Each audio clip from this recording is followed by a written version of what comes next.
Hi friends, இது PR walks and tax நம்ம YouTube channel. நம்ம சேனலில் போடக்கூடிய கதைகள் எல்லாமே நீங்கள் கேட்கணும் அப்படின்னா சப்ஸ்கிரைப் பண்ணிடுங்க. அப்போ தான் நம்ம சேனல்லேருந்து போடக்கூடிய வீடியோஸினுடைய நோட்டிஃபிகேஷன் உங்களுக்கு வந்த உடனே அதை கிளிக் பண்ணி அந்த கதைகள் எல்லாமே நீங்கள் கேட்கலாம். கண்டிப்பாக உங்களுக்கு பிடிக்கும். கேட்டுட்டு லைக் பண்ணுங்கள், ஷேர் பண்ணுங்கள், கமெண்ட் பண்ணுங்கள். ஸோ இந்த வீடியோவில் கேட்கக்கூடிய ஒரு அற்புதமான வித்தியாசமான குடும்ப நாவல் ஆசை அலைகள் அப்படிங்கிற ஒரு நாவல். அதனுடைய பகுதிகள் தான் கேட்டுட்ருக்கோம். இப்போ இந்த வீடியோவில் அந்த நாவலோட அடுத்த பகுதியை கேட்க போறோம். கேட்கலாமா?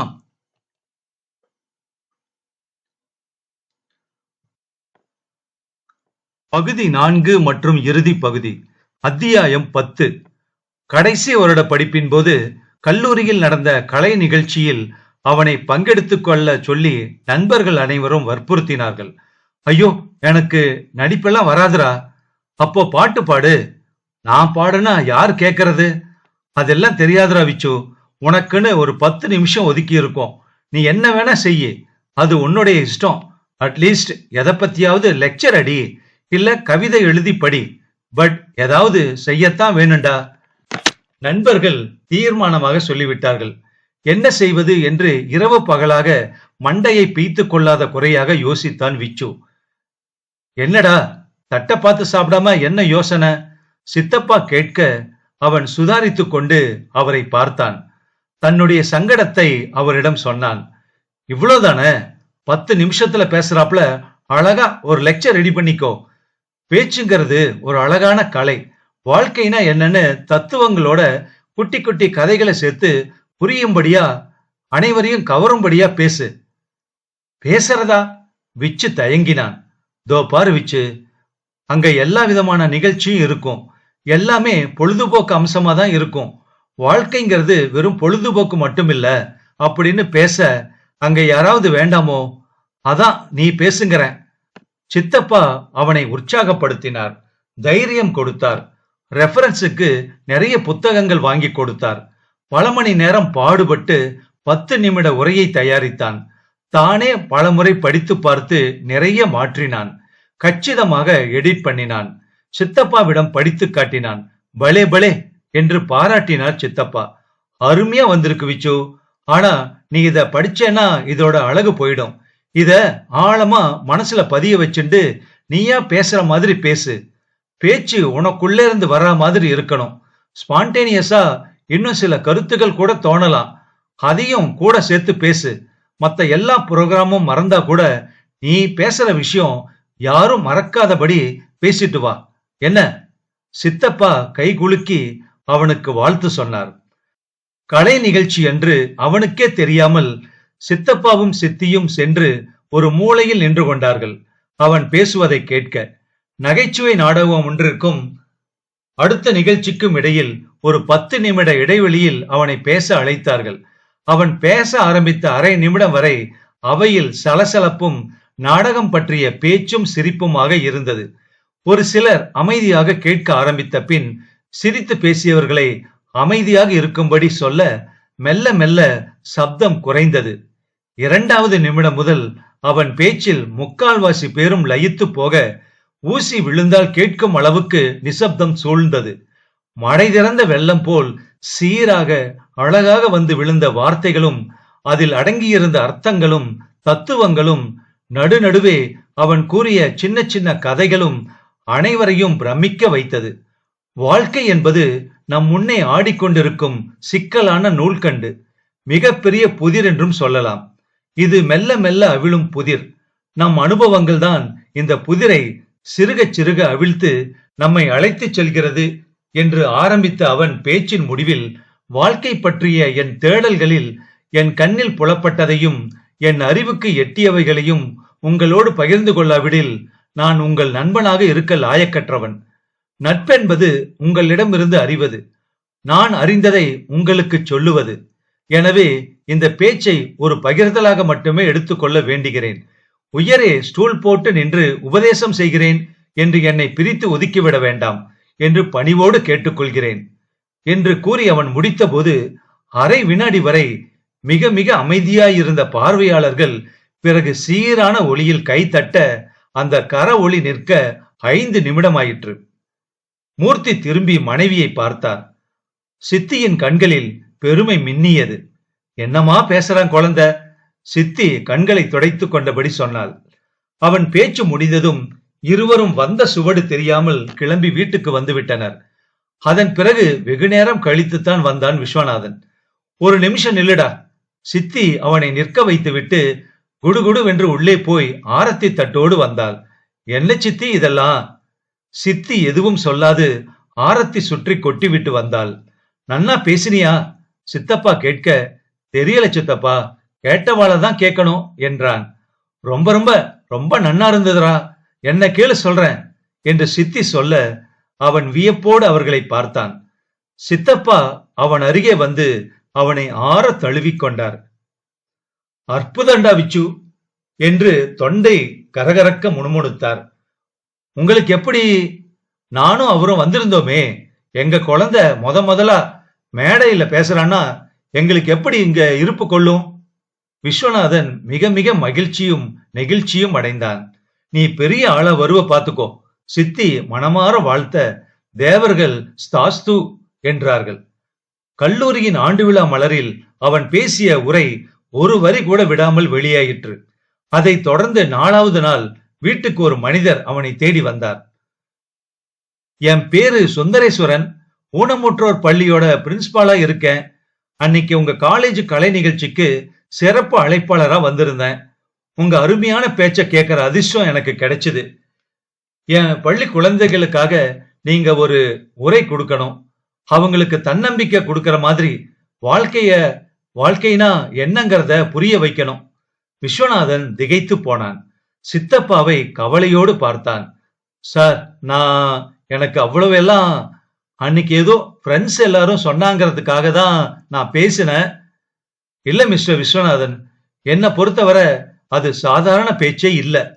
வாழ்வின் பாதை எவ்வளவு சாதாரணமாக இருந்தாலும் அதில் ஆர்வம் கொள். நீயாக இரு. அன்பு காட்டுவதாய் நடிக்காதே. அன்பை ஏளனமும் செய்யாதே.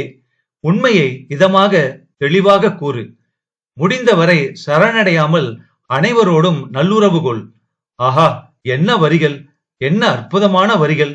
என் குழந்தைகளுக்கு இதெல்லாம் சொல்லிக் கொடுங்க மிஸ்டர் விஸ்வநாதன். சார், இதெல்லாம் என்னுடைய வரிகள் இல்ல, டெசிடேரட்டோ கவிதையின் தமிழாக்க வரிகள்.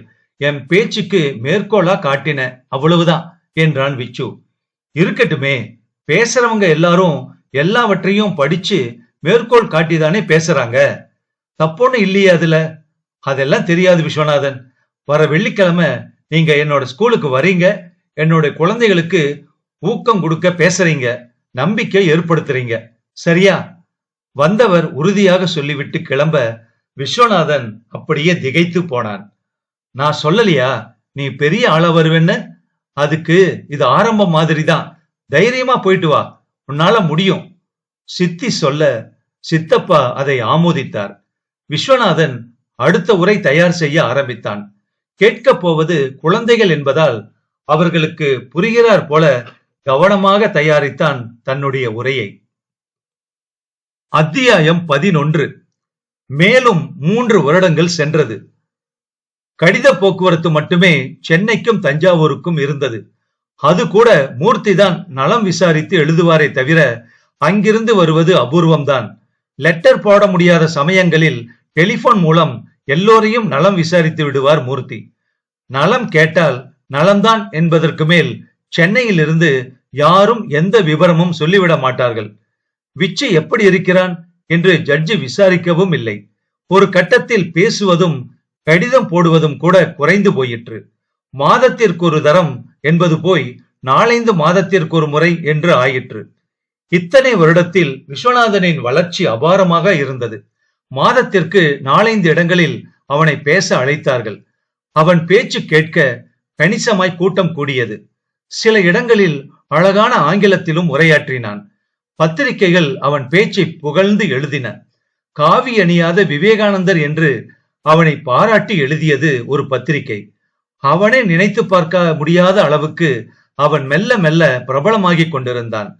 மறுபடியும் அவனை சென்னைக்கு அழைத்துச் செல்லும் போது அண்ணாவும் மண்ணியும் அவனை கண்டு வியக்கும் அளவுக்கு அவனை உயர கொண்டு செல்ல வேண்டும் என்ற மூர்த்தியின் வைராக்கியம் வென்றது. அவனுடைய பேச்சு கேட்டு ஒரு தனியார் டிவி சேனல் ஒன்று தங்கள் டிவிக்காக அவன் தினமும் உரையாற்ற வேண்டும் என்று கேட்டு வந்தது. டிவியிலா என்று தயங்கியவனை சித்தப்பா தைரியப்படுத்தி ஒப்புக்கொள்ள வைத்தார். ஷூட்டிங் சென்னையில் நடக்கும் என்றார்கள். முதல் நாள் ஷூட்டிங்கிற்கு நாள் குறித்துவிட்டு அவனுக்கு தகவல் சொல்லிவிட்டு ரயில் டிக்கெட்டும் அனுப்பி வைத்தார்கள். நீங்களும் கூட வந்தாதான் நான் போவேன் என்று பிடிவாதம் பிடித்தான் விஸ்வநாதன். குறிப்பிட்ட நாளன்று சித்தப்பாவும் அவனும் சென்னைக்கு கிளம்பிய அதே நேரம் சென்னை வீட்டிலிருந்து யாருக்கும் தெரியாமல் ஜானகி அங்கிருந்து வெளியேறினாள். ஒரு வாரத்திற்கு வேண்டிய தினப்படி உரையை ஒரே நாளில் படப்பிடிப்பு செய்தார்கள். மிக அருமையாக பேசியதாக பாராட்டி சன்மான தொகையை கொடுத்து அவனை அனுப்பி வைத்தார்கள். அன்று இரவு வண்டியிலேயே தஞ்சாவூருக்கு வண்டி ஏறி அவர்கள் வந்தபோது வீட்டு வாசலில் சித்தியோடு அமர்ந்திருந்த உருவத்தை கண்டு திகைத்து போனார்கள். ஜானகியா? என்னடி கோகிலா இது? கனவா இல்ல நிஜமா இது? ஜானகி இங்க வந்திருக்காளா? சித்தப்பா கண்களை கசக்கி கொண்டு கேட்டார். கனவில்ல, நிஜந்தாங்க. நீங்க அந்த பக்கம் போறீள், இவ இங்க வந்து நிக்கிறா. என்ன விஷயம் ஜானு, திடீர்னு வந்திருக்க? அங்க எல்லாரும் சௌக்கியம் தானே? எல்லாரும் சௌக்கியம்தான் மாமா. அதிசயமா இருக்கு நீ வந்திருக்கிறது. எப்படி உன்னை அனுப்பினா? அவளா அனுப்பினாளா இல்ல நீ பிடிவாதம் பிடிச்சு வந்தியா? வந்ததும் வராததுமா இப்படி கேள்வி மேல கேள்வி கேட்டா அவ அடுத்த வண்டியை பிடிச்சு போனாலும் போயிடுவா. முதல்ல குளிக்கணும்னா குளிச்சிட்டு வாங்கோ. டிஃபன் ஆறி போறதுக்குள்ள சாப்பிட்டுட்டு நிதானமா கேள்வி நேரத்தை வச்சுக்கலாம். நீ சாப்பிட்டியா ஜானு? இல்ல மாமா, நீங்க குளிச்சிட்டு வாங்கோ, சேர்ந்தே சாப்பிடலாம். அவர்கள் குளித்து விட்டு வந்தார்கள். தனியாகவா வந்த நீ? சாப்பிடும் போது மாமா கேட்டார். எல்லாருமே தனியாதான் வந்திருக்கோம் மாமா, தனியாதான் திரும்பி போவோம். புன்சிரிப்போடு பதில் சொன்னவளை நிமிர்ந்து பார்த்தார் மாமா. தத்துவமா? ஆமா, திருப்பதிக்கே லட்டு தரேனா. மூர்த்தி சிரித்தார். அப்புறம் அப்புறம் நீங்க தான் சொல்லணும். நீ வந்த கதைய முதல்ல சொல்றியா?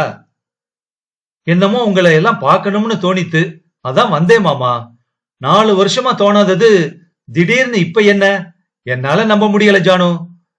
அப்ப உண்மைய சொன்னா நம்புவேளா? என்ன உண்மை? நான் வீட்டை விட்டு ஓடி வந்துட்டேன் மாமா. என்னடி சொல்ற? கோகிலா மாமி பதறினாள். அப்படி என்ன பிரச்சனை அங்க? படிப்பு முடிச்சிட்டா ஒரு பொம்மை நாட்டிக்கு வேற என்ன பிரச்சனை இருக்கும்? கல்யாணம் தான். நல்ல விஷயம் தானே ஜானு. கல்யாணம் பண்ணிக்கிறது பிரச்சனையா இல்ல இன்னும் பண்ணி வைக்கலைங்கிற பிரச்சனையா? ரெண்டும் இல்ல. என் மனசுக்கு பிடிக்காத ஆளுக்கு நிச்சயம் பண்றதுதான் பிரச்சனை. அப்படி யார பார்த்திருக்கா? அவனையே உனக்கு பிடிக்கல? படிப்பு கம்மியா இல்ல நல்ல அழகு, நல்ல படிப்பு, ஹீஸ் டாக்டர், நல்ல பணம், வெளிநாடு வேற போறார். அப்புறம் என்ன தாயி, பண்ணிக்க வேண்டியதானே? இதெல்லாம் மட்டும் கல்யாணம் பண்ணிக்க போதும்னு நினைக்கிறேல மாமா. வேற என்ன வேணுங்கிற நீ? எல்லாம் தெரிஞ்ச நீங்களே இப்படி கேட்கலாமான்னு தான் நான் கேக்குறேன். மாமா பதில் சொல்லாது கையளம்ப எழுந்தார். ஏண்டி ஜானு, டாக்டர் மாப்பிள்ளைனா கசக்கிறதா உனக்கு? மகாராஜாவே இருக்கட்டுமே, மனசுக்கு பிடிக்க வேண்டாமா மாமி? அதுக்காக இப்படி வீட்டை விட்டு வந்துட்டா சரியாயிடுமா? பெத்தவாளை பதற வைக்கிறதுல அப்படி என்ன சந்தோஷம்? டேய் விச்சு, நீ ஒரு காரியம் செய். இவ இங்கதான் வந்திருக்கான்னு உங்க அத்தைக்கு போன் பண்ணி சொல்லிட்டு வா. பாவம் என்ன பரிதவிச்சுன்னு இருக்காளோ. சித்தி சொல்ல விச்சி எழுந்து சட்டை போட்டுக்கொண்டு கடைக்கு கிளம்ப ஜானகி சத்தமாய் சொன்னாள். டெலிபோன் பண்ணி தகவல் சொன்னா நான் இங்கே இருந்து காணாம போயிடுவேன். பைத்தியமா ஜானு உனக்கு? பிரச்சனை எதுவானாலும் பேசிதானே தீக்கணும் என்று சித்தி கத்த, இது பேசி தீர்ற பிரச்சனையா தெரியல. ஒரு உசரை காப்பாத்தணும்னு தான் நான் ஓடி வந்திருக்கேன். இதுக்கு மேல யாராவது ஏதாச்சும் கேட்டா நான் வேற எங்கேயாவது போய்க்கிறேன். கோகிலா, நீ முதல்ல உள்ள போ. மூர்த்தி சொல்லிவிட்டு ஜானகியிடம் வந்தார். சரி ஜானு, நீ எங்கேயும் போக வேண்டாம். நாங்க தகவல் சொல்லல, உன்கிட்ட எதுவும் கேட்கல, போதுமா? ஆனா ஒரே ஒரு விஷயம் மட்டும் கேட்டுதான் ஆகணும்னா. வீட்டை விட்டு வந்தாச்சு, சரி, இனிமே என்ன பண்ண போற? What is your plan? இங்கேயே இருக்கிறதாவா? அப்படி இருக்கிறதா இருந்தா நாளைக்கு அது உங்க அப்பாவுக்கு தெரியாம போயிடுமா? ஏன் சொல்லலன்னு எங்களை கேட்க மாட்டாளா? மிஞ்சி போனா 1-2 மாசம் வேணா சமாளிக்கலாம். அதுக்கப்புறம்? மாமா நிறுத்த ஜானகி கண்கலங்க அவரை பார்த்தாள். நீங்க ஒரு வார்த்தை சொன்னா நான் இங்கேயே இருக்கதான் விரும்புறேன் மாமா. அதுக்கப்புறம் உங்க இஷ்டம். மாமாவிடம் அர்த்தம் பொதிந்த பார்வையோடு சொல்லிவிட்டு உள்ளே போனாள் ஜானு. மூர்த்தி யோசனையோடு திண்ணைக்கு வந்தார். அவ பேச்சு எனக்கு புரியலையே சித்தப்பா என்று கூறியபடியே பின்னாலேயே வந்த விஸ்வநாதனை மாமா மௌனமாக பார்த்துவிட்டு அமர்ந்தார். எல்லாம் தெரிஞ்ச நீங்களே இப்படி சொல்லலாமான்னு கேட்கிறாளே ஜானு, உங்களுக்கு என்ன தெரியும் சித்தப்பா? அப்படி இந்த பிரச்சனை பத்தி ஏற்கனவே ஏதாவது தெரியுமா உங்களுக்கு? இந்த பிரச்சனை என்னன்னு தெரியாதுரா, ஆனா வேற ஒரு விஷயம் தெரியும்.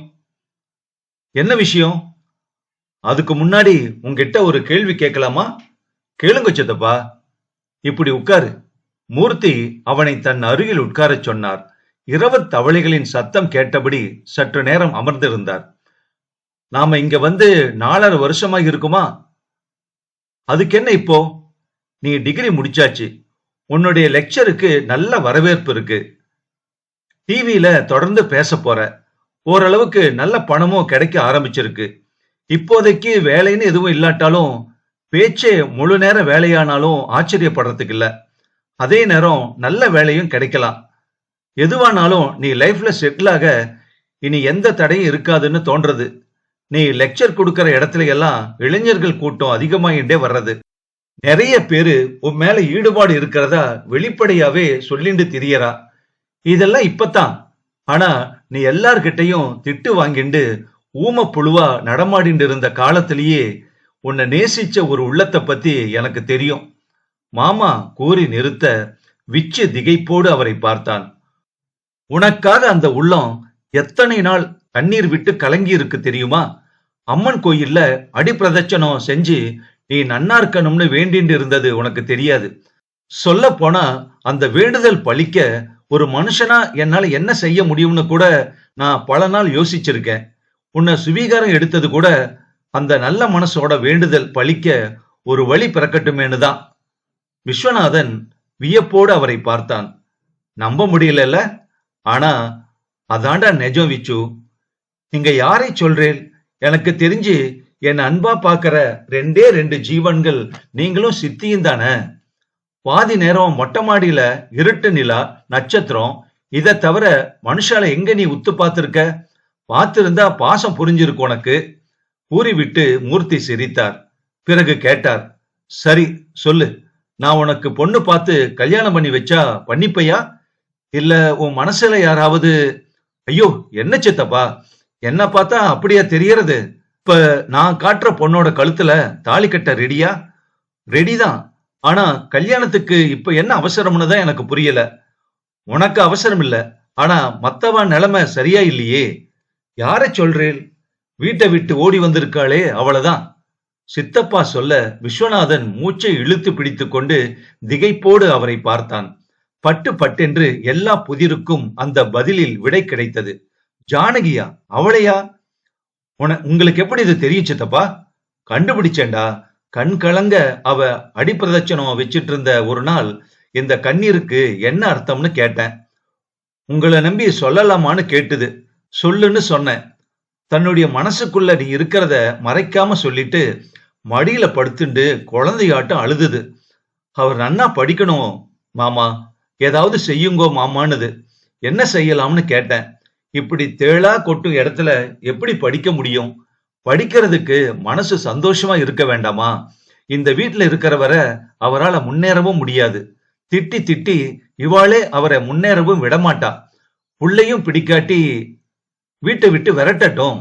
இல்லாட்டி யாருக்கு பிடிக்கிறதோ அவளுக்கு ஸ்வீகாரம் கொடுத்துட்டு நிம்மதியா இருக்கட்டுமே. கூடவே வச்சுண்டு எதுக்கு இப்படி குத்தி குத்தி கொல்லணும்னு கேட்டு அழுதுதுரா. அந்த அழுகையில தெரிஞ்ச கலப்படம் இல்லாத அன்பு எனக்கு என்ன நிறைய யோசிக்க வச்சுது.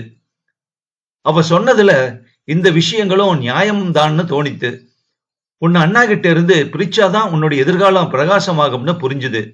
என்ன செய்யலாம் அதுக்குன்னு நான் யோசிச்சேன். ஒரு வழியும் தெரியல எனக்கு. ஆனா பகவானா ஒரு வழியை காட்டினதா தான் சொல்லுவேன். அன்னைக்கு பெருசா வந்த கலகம் கூட நல்லதுக்கு தான்னு நினைச்சேன். ஸ்வீகாரம் கொடுப்பானா அண்ணான்னு தெரியல. சரி, கல்லை விட்டு எரிஞ்சு பாப்போம், நடக்கிறது நடக்கட்டும்னு தான் உன்னை ஸ்வீகாரம் கேட்டேன். பதிலுக்கு முரளியை கொடுக்கறேன்னு சொன்னேன். அதுக்கும் காரணம் இருக்கு. அப்ப கொஞ்ச நாளாவே முரளி சலிச்சுண்டு இருந்தான். அவனோட கனவுகள் எல்லாம் ரொம்ப ரொம்ப பெரிய கனவு. என்னால ஈடு கொடுக்க முடியல அதுக்கு.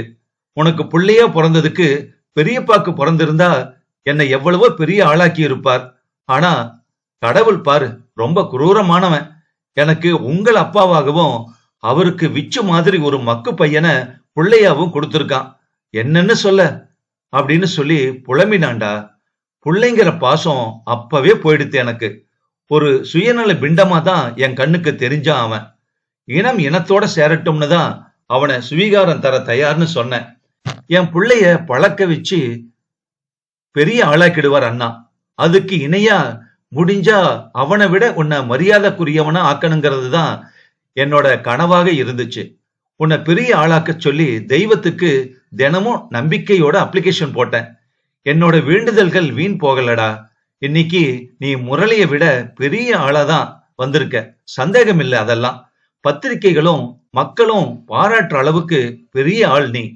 இனிமேயும் ஜானகியோட அன்பை அலட்சியப்படுத்தினா அது ரொம்ப பாவண்டா. நான் மகா பாவி ஆயிடுவேன். உனக்கு டாக்டர் மாப்பிளைய கட்டிக்க கசக்கிறதான்னு கேட்டது கூட அவளை சோதிக்கதான். உன் மேல உள்ள அன்பு கொஞ்சம் கூட அவகிட்ட குறையலன்னு எனக்கு புரியறது. அத நீயும் புரிஞ்சுக்கணும்னு தான் இத்தனையும் உன்கிட்ட சொல்றேன் என்று கூறி நிறுத்தினார் சித்தப்பா. விஸ்வநாதன் பிரமித்து போய் அமர்ந்திருந்தான். எந்த குழந்தையும் நல்ல குழந்தைதான் மண்ணில் பிறக்கையிலே. அவர் நல்லவராவதும் தீயவராவதும் அன்னை வளர்ப்பதில்தான். என்னுடைய மனசுக்கு உள்ளே ஒரு பாடல் ஒலித்தது. சரியான நேரத்திற்கு இவர்கள் மட்டும் அவனுக்கு ஸ்வீகார தாய் தந்தையாக ஆகிராவிட்டால் இந்நேரம் எந்த குட்டையில் நெளிந்து கொண்டிருப்பேனோ.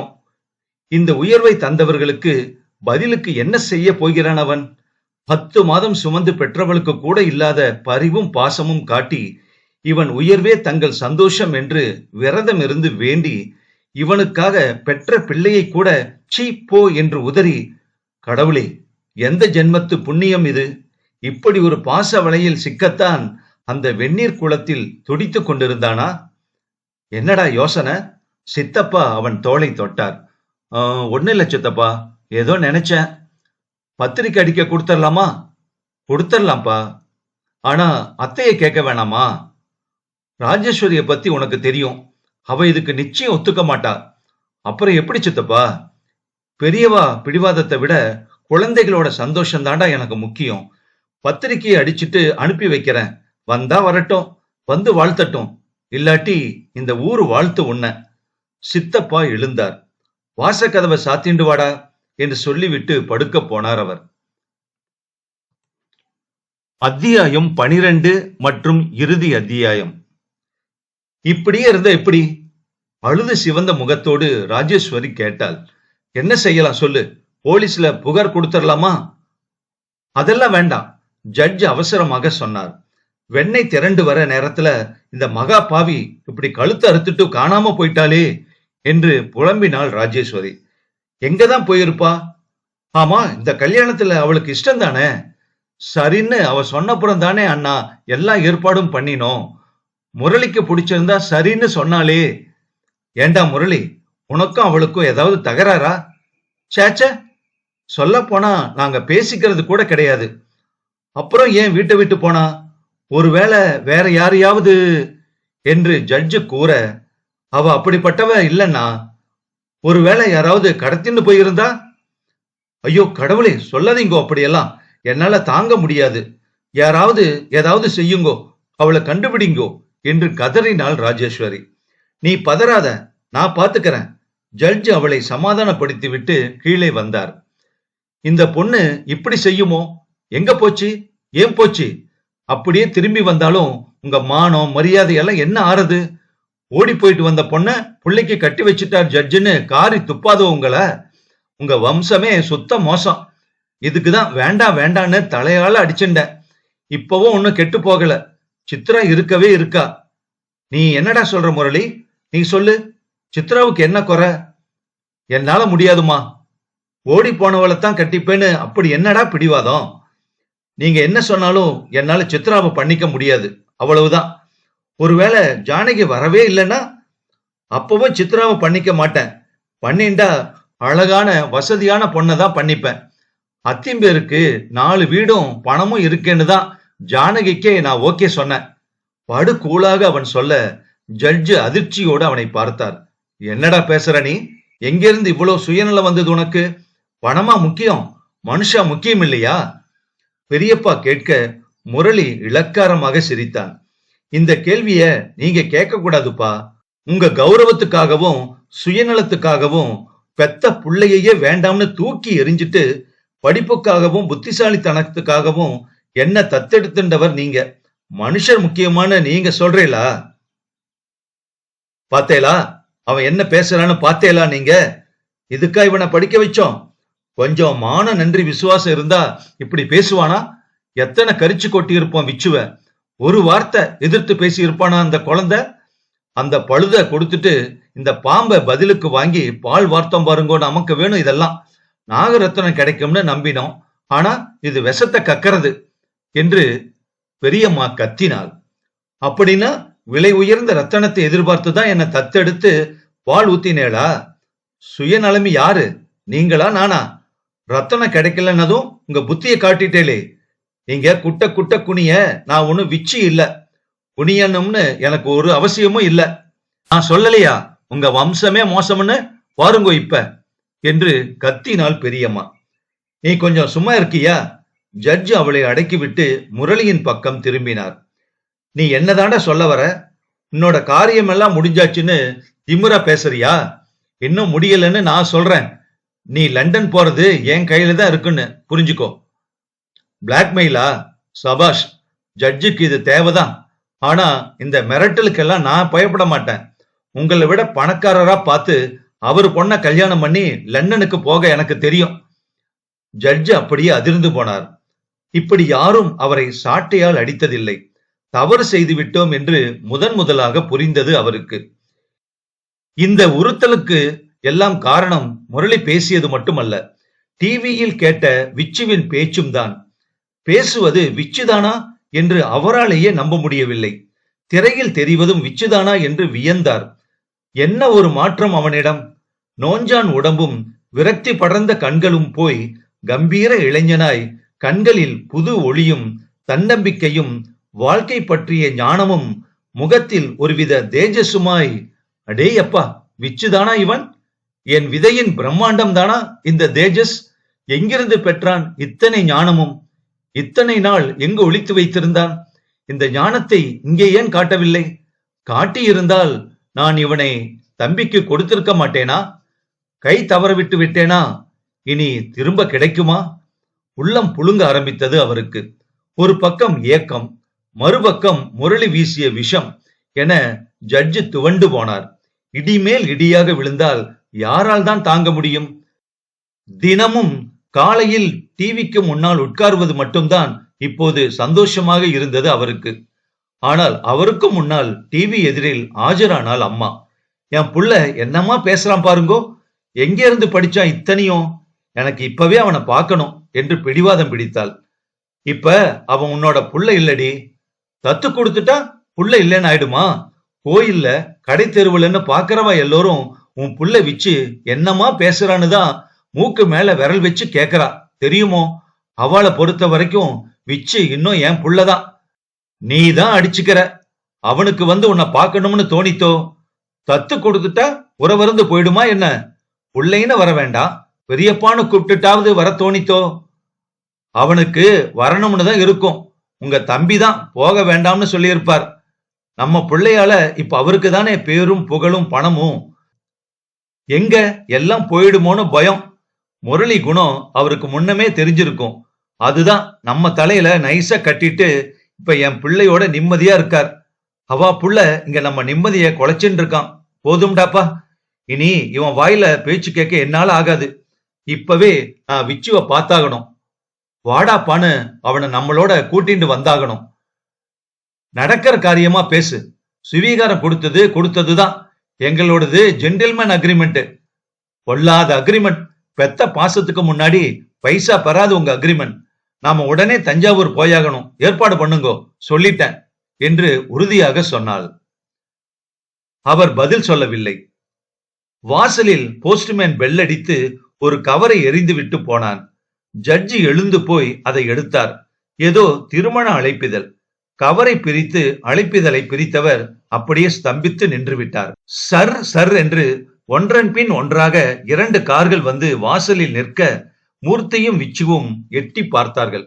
அடடே, வாண்ணா, வாங்க மன்னி என்று அழைத்தபடி வாசலுக்கு போனார். விச்சு புன்னகையோடு தலையசைத்து அவர்களை வரவேற்றுவிட்டு சித்தப்பாவின் பின்னால் பவ்யமாக நின்றான். என்னடா இதெல்லாம்? ஜட்ஜ் அழைப்புதலை அவர் முகத்துக்கு முன்னால் காட்டி கேட்டார். என் பிள்ளைக்கு கல்யாணம் பண்றேன், பார்த்தா தெரியலையா? தாராளமா பண்ணு, யாரு வேண்டாம்னா. ஆனா பொண்ணை பெத்தவாள ஒரு வார்த்தை கேட்க வேண்டாமா? வீடே அங்க இவளை காணாம திமிலோகப்பட்டு இருக்கு. நீ என்னடா அவளுக்கும் பிள்ளைக்கும் கல்யாணம்னு இன்விடேஷன் அனுப்புற? கொஞ்சம் மான மனுஷத்தன்மை வேண்டாமோ?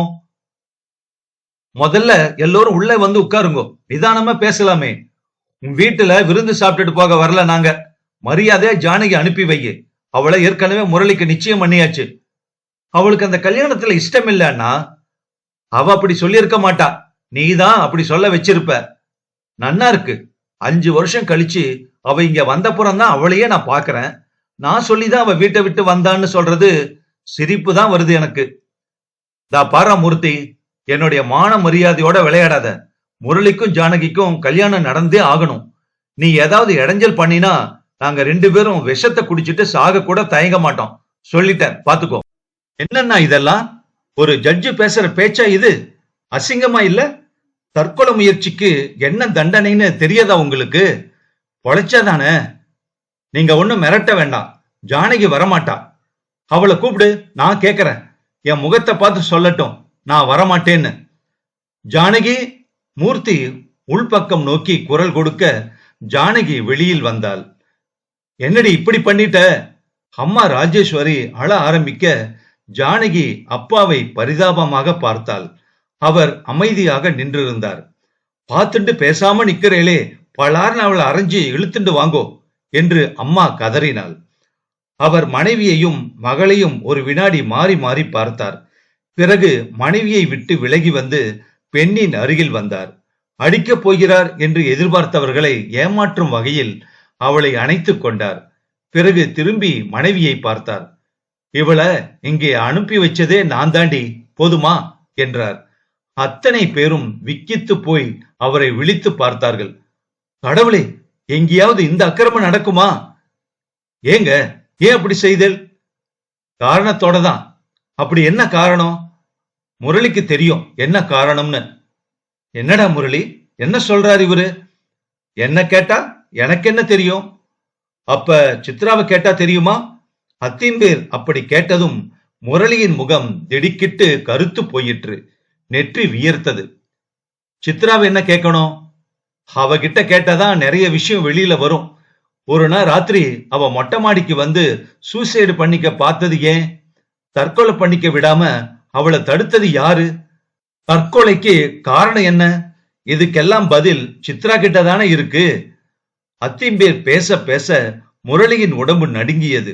நெற்றி வியர்வையை துடைத்து மாளவில்லை அவனால். என்னடி சொல்றார் இவரு? பெரியம்மா சித்ராவை உலுக்கினாள். சித்ரா எதுவுமே சொல்லாமல் தலை குனிந்து நின்றாள். என்ன நடக்கிறது இங்க? ஜட்ஜி எதுவும் புரியாமல் அதிர்ச்சியும் ஆத்திரமுமாக கத்தினார். நான் சொல்றேன் மாமா, இங்க வந்து உட்காருங்கோ. ஜானகி நடுநாயகமாய் ஒரு நாற்காலியை இழுத்து போட்டு அவரை அதில் உட்கார வைத்தாள். இப்ப நீங்க இங்க யாருக்கும் உறவு கிடையாது. உறவுகளுக்கு அப்பாற்பட்ட ஒரு ஜட்ஜு மட்டும்தான். உங்க முன்னால ஒரு வழக்கு நடக்க போறது. அதை விசாரிச்சு நடுநிலையான தீர்ப்ப வழங்குவெல்கிற நம்பிக்கை எனக்கு இருக்கு. ஜட்ஜி குழப்பத்தோடு அந்த நாற்காலியில் அமர்ந்திருந்தார். அதுவரை மூர்த்தி, விச்சு, கோகிலா, மாமி யாரிடமும் கூட சொல்லாத உண்மைகளை சொல்ல ஆரம்பித்தாள் ஜானு. சித்ராவிடம் முரளி பழகியது, அவளை தொட்டது, துரோகம் செய்தது, அவள் தற்கொலைக்கு முயன்றது, தான் அவளை சமாதானம் செய்து முரளியோடு சேர்த்து வைப்பதாய் வாக்கு கொடுத்தது, தான் விச்சுவை ஒரு தலையை காதலித்தது என்று எல்லாவற்றையும் வரிசையாக சொன்னாள். இத்தனை விஷயத்தையும் அப்பா கிட்ட மட்டும் ஒரு நாள் சொன்னேன். அவர்தான் என்னை இங்க அனுப்பி வச்சார். கழகம் பிறந்தாதான் நன்மை பறக்கும்னு சொன்னவரும் அவர்தான். முரளிய பத்தி மாமா மாமி கிட்ட எப்படி சொல்றதுன்னு தெரியாம தான் இத பத்தி இங்க நான் யாருகிட்டயும் சொல்லல. ஒரு நீதிபதி நீங்க. இந்த வழக்குக்கு என்ன மாமா தீர்ப்பு சொல்லுவேல்? உறவுக்கு அப்பாற்பட்டு நின்னு உங்க தீர்ப்ப சொல்லுங்கோ. ஜானகி உறுதியாக சொன்னாள். ஜட்ஜு வேதனையோடு கண்களை இறுக மூடிக்கொண்டார். பிறகு சித்ராவை அழைத்தார். இவ சொல்றதெல்லாம் நிஜம்தானே? சித்ரா முகத்தை பொத்திக் கொண்டு அழ ஆரம்பித்தாள். முரளி, இங்க வந்து நில்லு. அவன் அவர் எதிரில் வந்து நின்றான். உன் மேல இவ சொல்லி இருக்கிற குற்றம் உண்மைதானா இல்ல ஜோடனையா? நீ அதை ஒத்துக்கிறியா இல்ல மறுக்க போறியா? முரளி தடுமாறினான். நாக்கு உள்ளுக்குள் இழுத்து கொண்டது. எல்லா உண்மையும் வெட்ட வெளிச்சத்துக்கு வந்த பின் எதை மறுப்பது? எதுவுமே பேசாமல் தலைகுனிந்து நின்றான். தன் வயிற்றில் பிறந்தவனா இப்படி என்று அதிர்ச்சியோடு கோகிலா அழுகையை அடக்க மாட்டாமல் புடவையால் வாயை பொத்திக் கொண்டு நகர்ந்தாள். இந்த மௌனத்தை ஒப்புதலா எடுத்துக்கலாமா? பெரியப்பா கேட்க அவன் மறுக்கவில்லை. ஓகே, இங்க வா முரளி. அவர் எழுந்து கொண்டு அவனை அந்த நாற்காலியில் அமர்த்தினார். இந்த வழக்குக்கு நீயே ஒரு நடுநிலையான தீர்ப்பு சொல்லு என்று சொல்லிவிட்டு தள்ளி போய் நின்றார். முரளி பதறிப்போனான். உடல் குப்பென்று வியர்த்தது. குற்றவாளியையே நீதிபதியாக்கி இருக்கும் கதை வேறு எங்காவது நடக்குமா? அவன் சித்ராவை குறுகுறுப்போடு பார்த்தான். ஒரு பக்கம் பெண்ணாசை, மறுபக்கம் பொன்னாசை. எப்படியாவது உயர்ந்த சிகரத்தில் ஏறி நின்றுவிட வேண்டும் என்று மற்றொரு ஆசை. எல்லா ஆசைகளும் அளவுக்கு மீறி போய் கொந்தளித்து அவனை கவிழ்த்து விட்டது. சுயநலம் என்ற 4 சுவருக்குள் இருந்து கொண்டு பெற்றவர்களை, பெரியவர்களை, மற்ற உறவுகளை நம்பி தன்னை தந்தவளை என்று எல்லோரையும் என்னமாய் காயப்படுத்தி இருக்கிறேன். இதனால் என்ன கிடைத்தது எனக்கு? அவமானத்தையும் குற்ற உணர்ச்சியையும் தவிர. அம்மா என்னை சுயநலவாதியாகவே பெற்றாளா? அல்லது நான் அப்படி வளர்ந்தேனா? முன்னேற வேண்டும் என்ற வெறிதான் சுயநலத்திற்கு காரணமா? அப்படி முன்னேறினால் என்ன கிடைக்கும்? நிறைய பணமும் பகட்டும் கிடைக்கும். ஆனால் அது மட்டும் போதுமா? மனிதர்கள் விலகி நின்று விட்டால் பணத்தால் எப்படி சந்தோஷம் கிடைக்கும்? ஒவ்வொரு நிமிஷமும் குற்ற உணர்ச்சியில் தவிப்பதுதான் முன்னேற்றமா? இதனால் தான் மனசாட்சியே சிறந்த நீதிபதி என்று சொல்கிறார்களா? எல்லோரும் அவனையே பார்த்து கொண்டிருக்க முரளி எழுந்து சித்ராவிடம் வந்தான். ஐ எம் சாரி சித்ரா என்று சன்னமான குரலில் சொன்னான். அவளை பரிவோடு அணைத்துக் கொண்டான். அப்புறம் என்ன, இனிமே விச்சு ஜானகி கல்யாணம் நடக்கலாம் இல்ல? மூர்த்தி முகமலர கேட்டார். பெரியம்மா திடீரென்று குலுங்கி அழ ஆரம்பித்தாள். என் புள்ள எனக்கு திரும்ப வேணும் என்று அவள் முணுமுணுத்தது ஜட்ஜுக்கு மட்டும்தான் கேட்டது. ஷட் அப் என்று அவர் அடிக்குரலில் உருமினார். மன்னியின் அழுகைக்கு காரணம் புரிந்தது மூர்த்திக்கு. அண்ணாவிடம் வந்தார். விச்சுவை அருகில் அழைத்து அவன் கையை அவர் கையில் வைத்தார். இவன் என்னைக்குமே உங்க பிள்ளைதான்னா, அதுல சந்தேகமே வேண்டாம். நான் இன்னும் அவனுக்கு சித்தப்பா தான். என் புள்ள எனக்கு வேணும்னு நான் கேட்க மாட்டேன். ஆனா இவனை எப்ப வேணாலும் உங்களுக்கே திருப்பி தர நான் தயாரா இருக்கேன். வாழ்க்கைனா என்னன்னு இவனுக்கு நன்னாவே தெரியும். எங்க எல்லாரையும் விட உங்க மேல இவனுக்கு எந்த விதமான வெறுப்போ வருத்தமோ கிடையவே கிடையாதண்ணா. இவன் இப்போ உங்க பேர் சொல்ற பிள்ளை, ஊருக்கே உபதேசம் பண்ணிட்டு இருக்கிற உத்தம பிள்ளை. போதுண்டா மூர்த்தி என்று கண்கலங்கியபடி சற்றென்று தம்பியின் கைகளை எடுத்து கண்களில் ஒற்றிக்கொண்டு கண்கலங்கினார் ஜட்ஜ். எனக்கு பிள்ளையா இருக்கிற அருகதை இவனுக்கு இல்லைன்னு அன்னைக்கு நான் நினைச்சேன். இவனுக்கு அப்பனா இருக்கிற அருகதை இப்போ எனக்கு இல்ல. பெத்துட்டா மட்டும் தகப்பனாயிட முடியாதுன்னு இப்போ எனக்கு புரியறது. அப்பா பிள்ளை உறவுக்கு மேல ஒரு சிநேகித உறவு என்கிட்ட இருந்திருந்தா இந்த இடைவெளி ஏற்பட்டு இருக்காது. கோர்ட்டுல ஜட்ஜா இருந்தனே தவிர வீட்டுல மனுஷனா நடந்துக்கணும்னு எனக்கு தோணல. உடம்ப கொல்றவன தூக்கல போட சட்டத்துல இடம் இருக்கு. ஆனா மனச கொல்றவனுக்கு என்ன தண்டனை? நாமளே தான் கொடுத்துக்கணும் அந்த தண்டனைய. வாழ்நாள் முழுக்க இவனை நினைச்சு நினைச்சு உருகிறது தான் எனக்கு தண்டனை. பார்க்கணும்னு தோணினா டிவில பாத்துக்கிறேன். வாழ்க்கைனா என்னன்னு இனிமே யானும் தெரிஞ்சுக்க நான் முயற்சி செய்யறேன். முரளி இருக்கானே என்ன பாத்துக்க, அப்புறம் என்ன? பெரியப்பா உறுதியாக சொன்னார். பெரியப்பா சொல்றது சரிதான்ப்பா. இனிமே உங்களுக்கு பிள்ளையா இருக்கிற அருகதை எனக்கும் இல்ல. நான் வெளிநாடு போக போறதில்ல. இங்கேயே படிப்பை தொடர்ந்து படிக்க போறேன். பெரியப்பா பெரியம்மாவ கடைசி வரைக்கும் கண்கலங்காம பாத்துக்கிறது தான் இனி என்னோட முதல் கடமை. முரளி மனம் விட்டு சொன்னான். மூர்த்தி அவனை அணைத்துக் கொண்டார். உன்னோட முடிவு நல்ல முடிவுடா முரளி என்றார். குறிப்பிட்ட முகூர்த்தத்தில் 2 கல்யாணமுமே எளிமையாக நடந்தது. மொத்த குடும்பமும் ஒன்று சேர்ந்து எல்லா கோயில்களுக்கும் சென்று வந்தது. ஒரு வார சந்தோஷத்திற்கு பிறகு வந்திருந்தவர்கள் எல்லோரும் சென்னைக்கு கிளம்பினார்கள். வரட்டுமா மூர்த்தி? அடிக்கடி வந்து போயின்றுங்க எல்லோரும். ஆமா, என்ன உன் புள்ள விச்சு எங்க போயிட்டான்? பொண்டாட்டியோட ஓரங்கட்டிட்டானா? அப்பா, பின்னால் குரல் கேட்க சட்டென்று திரும்பினார் பெரியப்பா. யாரடா கூப்பிட்ட? மூர்த்தி கேட்டார். யார கூப்பிட்டிருப்பேன்னு நீங்க தான் சொல்லுங்களேன் என்றான் விச்சு. உங்க அப்பாவை தான் கூப்பிட்டிருப்ப. என்னையா? ஜட்ஜு கண்கள் மின்ன கேட்க விஸ்வநாதன் பாய்ந்து வந்து அவரை அணைத்துக் கொண்டான். அவன் விட்ட கண்ணீர் அவர் தோளை நனைத்தது. வேறு எதுவுமே பேசவில்லை. மௌனம் மிகச்சிறந்த பாஷை. மனசால் பேசுகிறவர்களுக்கு வார்த்தைகள் தேவையில்லை. கிட்டே இருந்தவரை இடைவெளி அதிகம் இருந்தது. இனி தூர இருந்தாலும் இடைவெளி இருக்காது. அன்பு இருக்கும் இடத்தில் இடைவெளி இருக்காது. எல்லோரையும் நேசிப்பது ஒரு வரம், சுலபத்தில் கிடைக்கும் வரம். இந்த வரம் வெளியில் இருந்து யாரும் கொடுப்பதில்லை, நமக்குள்ள இருந்தே கிடைக்கும் வரம். சற்றே முயற்சித்தால் எல்லோருக்கும் இது கிடைக்கும். கண்ணாடிகளை கலற்றிவிட்டு நிற பேதமின்றி பார்க்க தெரிந்தால் போதும். உறவுகள் என்ற வட்டத்தில் இருந்து விடுபட்டு ஊரார், தேசத்தார், உலகத்தார் என்று அன்பை விஸ்தரித்துக் கொண்டு போகிறவனுக்கு வெகு சீக்கிரமே இந்த வரம் கிட்டும். விஸ்வநாதனை போல. கார்கள் ஒன்றன் பின் ஒன்றாக கிளம்பி செல்ல வெகு நேரம் கையசைத்துக் கொண்டிருந்தார்கள். சித்தியும் விஸ்வநாதனும், மூர்த்தி என்கிற விஸ்வநாதனின் குருவும். ஆசை அலைகள் நாவல் முற்றும். இந்த நாவல் பத்தின உங்க கமெண்ட, உங்க கருத்தை கமெண்ட் பாக்ஸ்ல சொல்லுங்க. நன்றி.